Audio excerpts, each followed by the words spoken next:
Bonjour à tous et bienvenue pour ces analyses du jour. Nous sommes le vendredi 21 août et malgré les bonnes nouvelles que nous avons eues durant la journée de mercredi qui avait permis d'apaiser les taux longs, notamment aux États-Unis, eh bien l'effet n'a été que de très courte durée. Il faut dire que la mesure est malgré tout insuffisante quand on voit le montant de la dette américaine.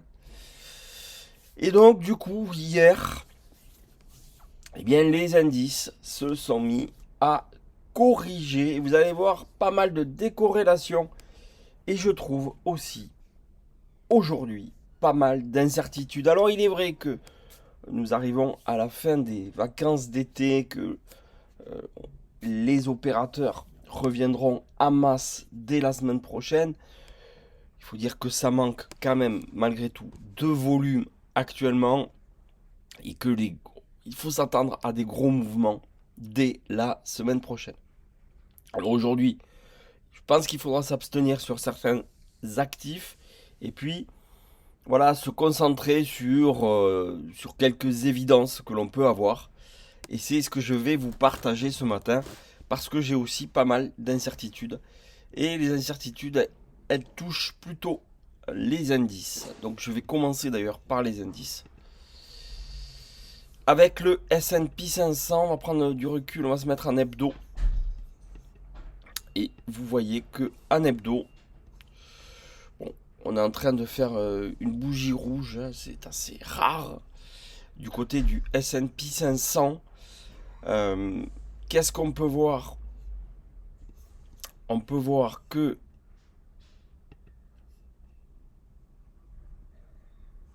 on a un gros niveau retest potentiel hebdomadaire sur les 7580. On voit bien, cassure du niveau. Donc oui, pourquoi pas y revenir. En plus, on a une MM7 qui passe par ici, MM7 hebdo.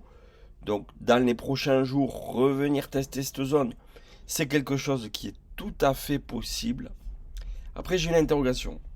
Je vais vous montrer. Je vais mettre en mensuel.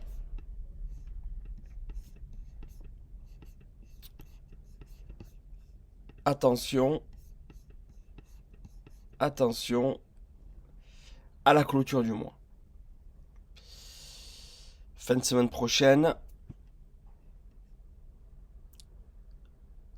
il faudrait quand même qu'on arrive à clôturer au-dessus de la précédente plus haute clôture. C'est-à-dire qu'il faudrait quand même que l'on casse ces 7580 en clôture mensuelle. Sinon, le signal serait quand même pas top top. Pour ne pas dire négatif. En daily. Alors, en daily, compliqué. À l'instant où je vous parle, on est où? On est tout pile sur la MM20 qui est haussière. Donc ça veut dire quoi? Ça veut dire que aussi bien en intraday, pour aujourd'hui, on peut faire un rebond jusqu'à la MM7 qui est baissière, qui passe vers les 7710. Mais aussi bien, on va chercher le niveau hebdomadaire à 7580. Si je me mets en 4 heures, qu'est-ce que je vois?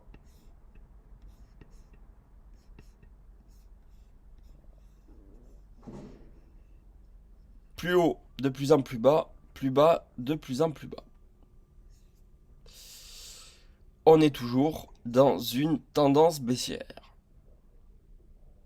Donc, voilà, je vais. Enfin, pour le moment, le flux est baissier.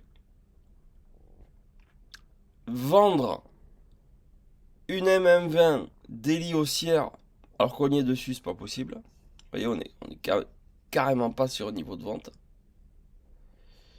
Mais à la fois, allez, se dire qu'on peut rebondir jusque-là, jusqu'au pivot avec la MM7, 4 heures baissière, et reteste ce niveau, pourquoi pas. Mais aller au-delà, ça paraît très compliqué.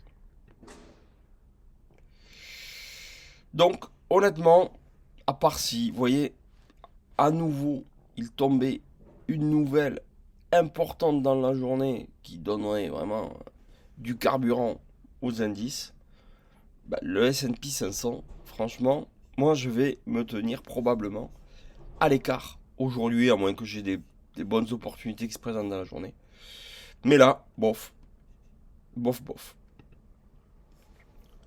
Je vais essayer de détailler pour que vous puissiez avoir l'intégralité de mon raisonnement. Alors, le pire, je crois que c'est le Nasdaq. Nasdaq, vraiment pas évident.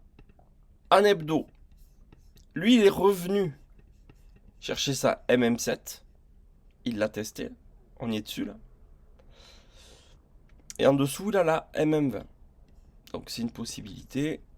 On va se le mettre en repère vers les 28 800. Vous voyez, si jamais le S&P prenait le chemin des 7580, il est probable que le Nasdaq prenne le chemin des 28 800. Voilà, ce serait corrélé, ce serait très logique.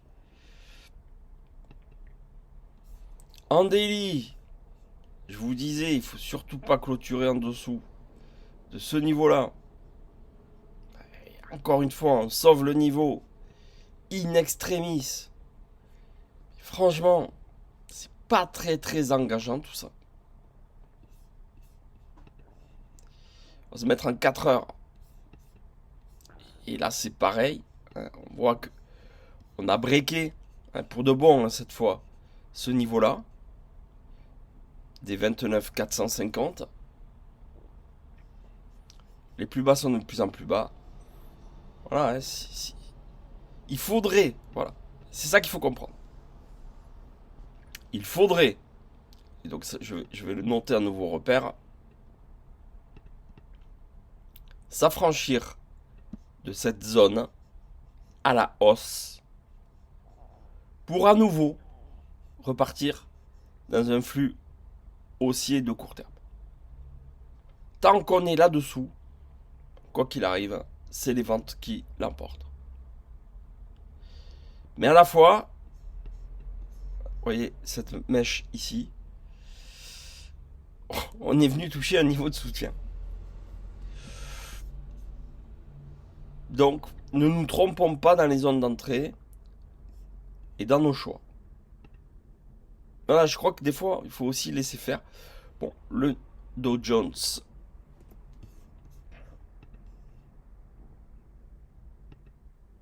D'un point de vue hebdo, c'est assez propre puisque en fait il reflue depuis ce haut de canal, magnifique. On est posé sur la MM7 Weekly, qui certes est plate, mais quand même est là. On peut pas vendre une MM7 Weekly, là comme ça. En daily, on pulvérise la MM20. Alors là, propre. La MM7, elle a tout renvoyé, cassure.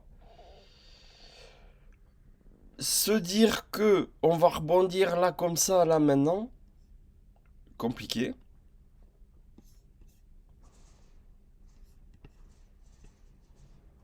Mais en même temps, vendre là, compliqué aussi. On est dans le même cas, hein. Donc, tant qu'on ne refranchit pas les MM7 4 heures à la hausse et qu'on les retourne, franchement, ça reste des niveaux où les ventes prédominent. Pour moi, on peut continuer à aller plus bas en fait.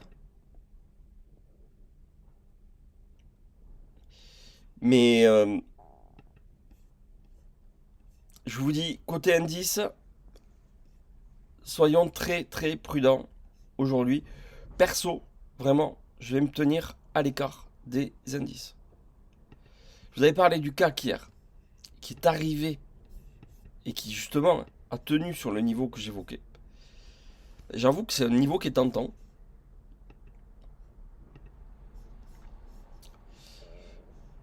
Voilà le graphique daily du CAC. Je trouve que c'est un niveau qui est tentant. Voilà.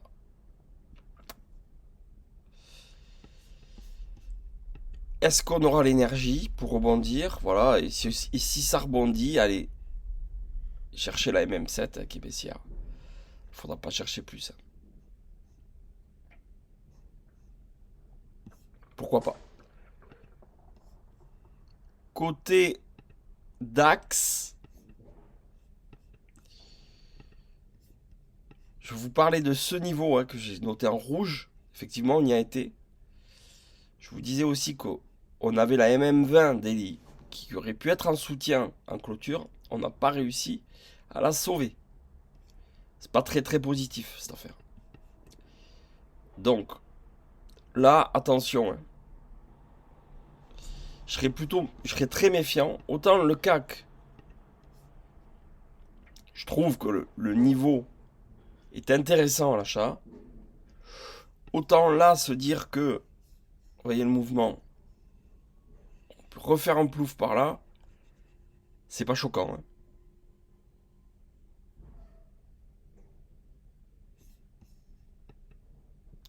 Voyez tous les paradoxes?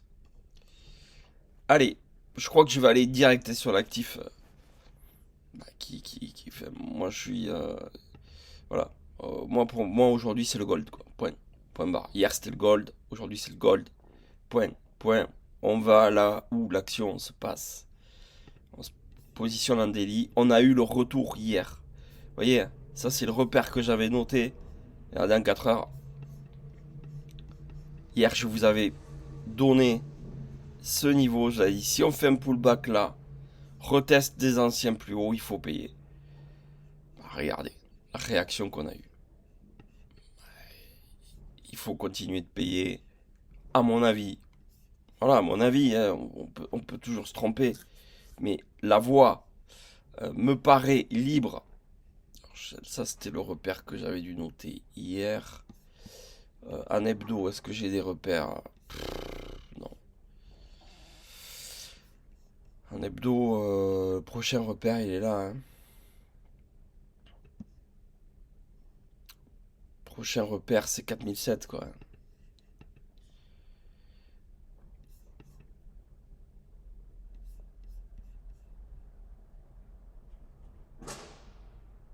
Ouais, bon, là, j'ai quand même de la résistance. J'ai la Bollinger Daily. Et j'ai quand même un niveau de résistance, ouais, donc 4640, voilà. Bon, on verra si ça y part ou pas. De toute manière, là, pour rentrer, encore une fois, très très compliqué. Mais voilà, très bullish, le gold. Rien à dire. Le silver, je vous dis toujours de regarder les deux. Le silver, à mon avis, voilà, en route pour les 72 prochainement. C'était la cible que l'on avait. Voilà, pareil, on a eu le pullback pile hier. Regardez, je vous avais mis la zone rouge. Regardez la mèche où elle est. Pile sur la zone rouge. Et derrière, boum, ça repart. Donc, prochain arrêt, 72. On paye les replis jusqu'au 72. Au 72, on prendra un peu de recul. Attention, voilà, ça, on arrivera sur un gros niveau. Daily sur le silver.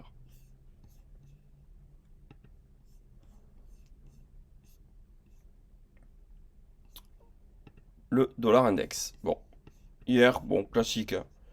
Petite bougie d'indécision suite à la grosse bougie rouge. Alors souvent, je dis bien souvent, quand on a ça, la bougie qui suit, elle est plutôt baissière.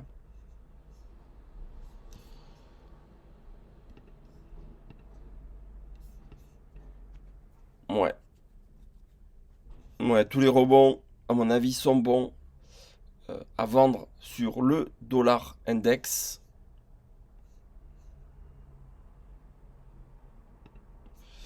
Alors, côté euro.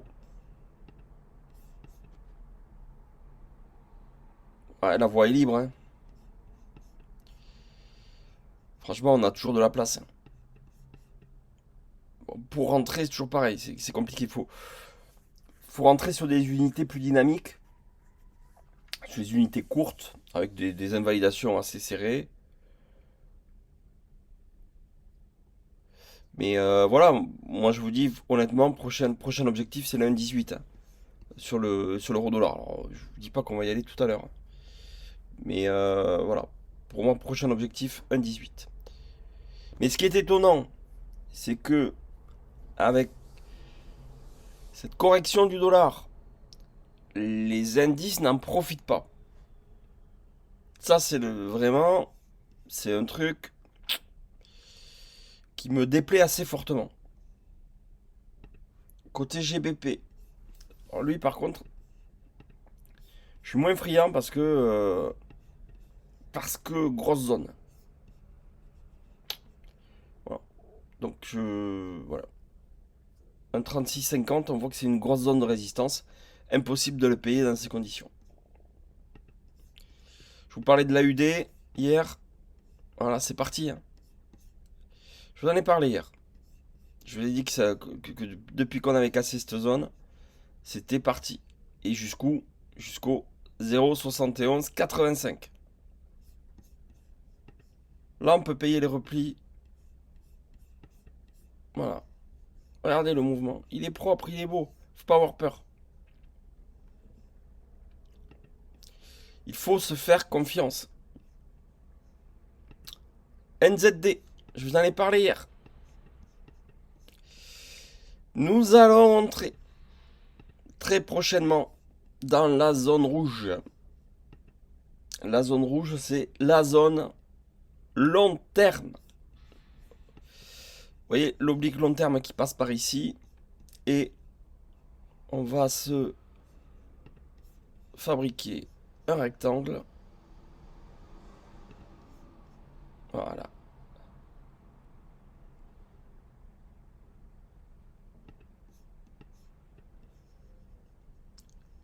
On va entrer dans la zone délicate pour le NZD. Je vous dis, on cherchera probablement la semaine prochaine des ventes. Pas aujourd'hui. Le mouvement, à mon sens, n'est pas terminé. D'ailleurs, en hebdo, vu de la bougie, ce qui serait intéressant, par exemple, c'est que la semaine prochaine, vous voyez, hop, on a une impulsion haute et qu'on ait une mèche avec un rejet. Et là, ce serait parfait pour se mettre vendeur sur le NZD.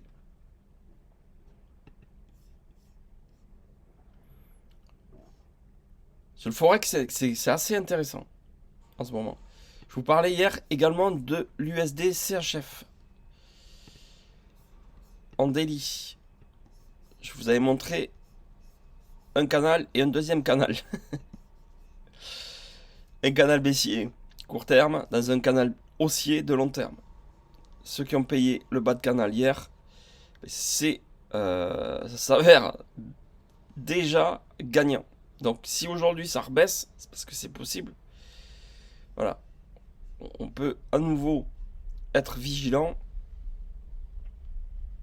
Parce qu'on a quand même vu que le dollar était potentiellement baissier aujourd'hui. Donc compliqué de l'acheter dans ces conditions. Mais si on retourne par ici, ça peut être un niveau d'achat intéressant comme ça l'a été hier.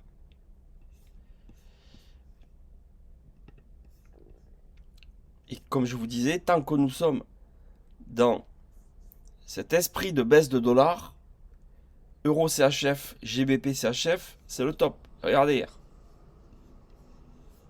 Vous avez vu le beau rebond qu'on a eu?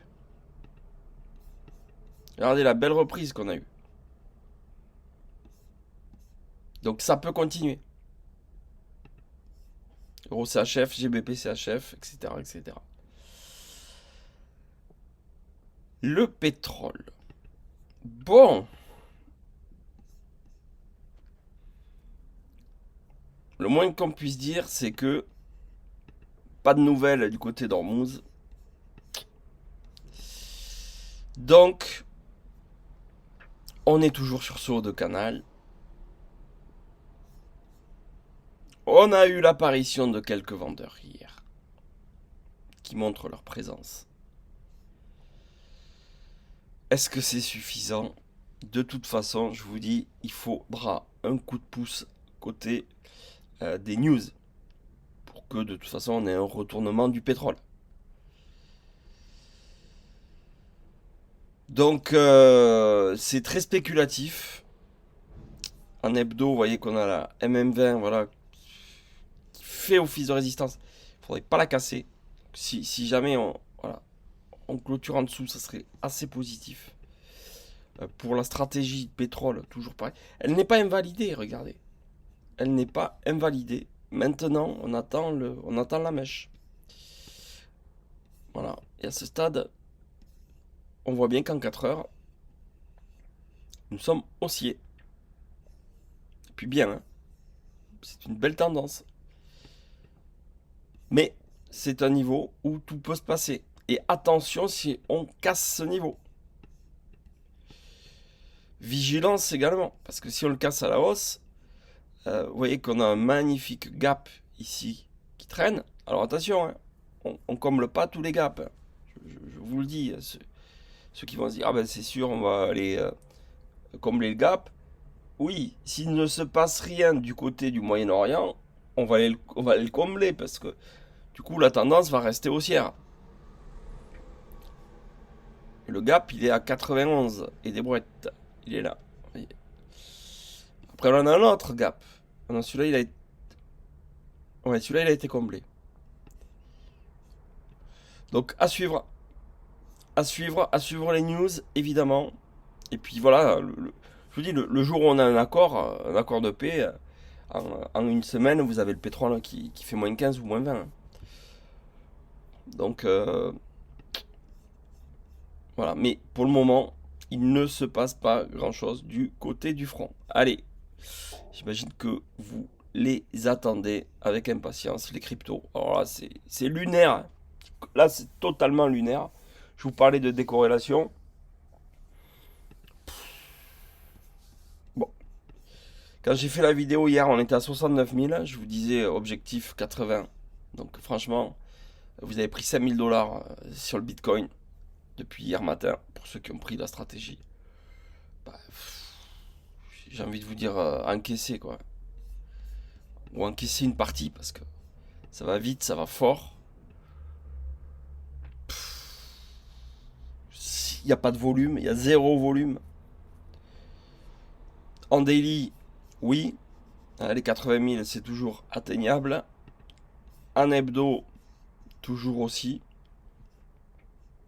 Mais je pense qu'il faut quand même commencer à sécuriser quoi. J'ai hâte de voir la clôture hebdo quand même. Vraiment.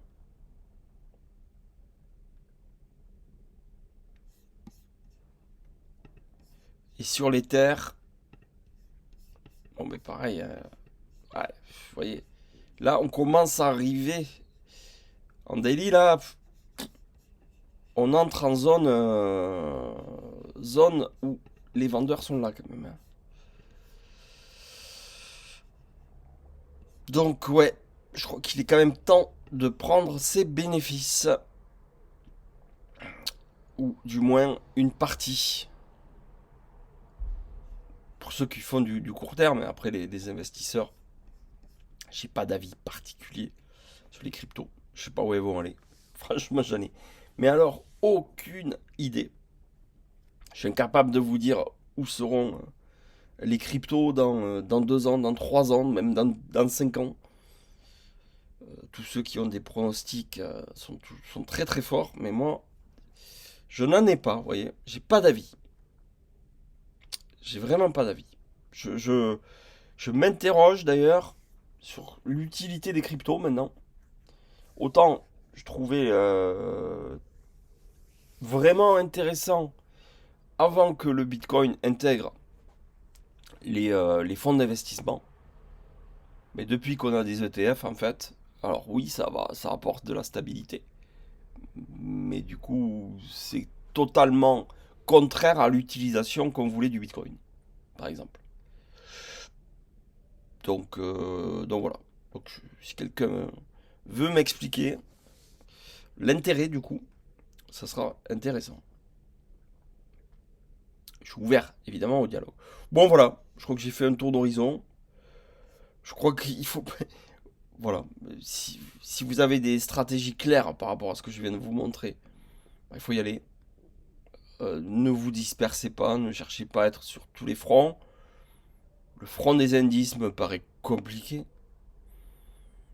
Bon, autant aller, comme je disais, là où l'action se passe, là où les flux sont forts, pour rentrer sur des unités courtes, hein, de façon dynamique. Voilà. Excellente journée à tous et vous allez voir que dès la semaine prochaine, on risque d'avoir de vrais mouvements, beaucoup plus francs, parce que là, bon, c'est très décousu, je trouve. Allez, belle journée à tous!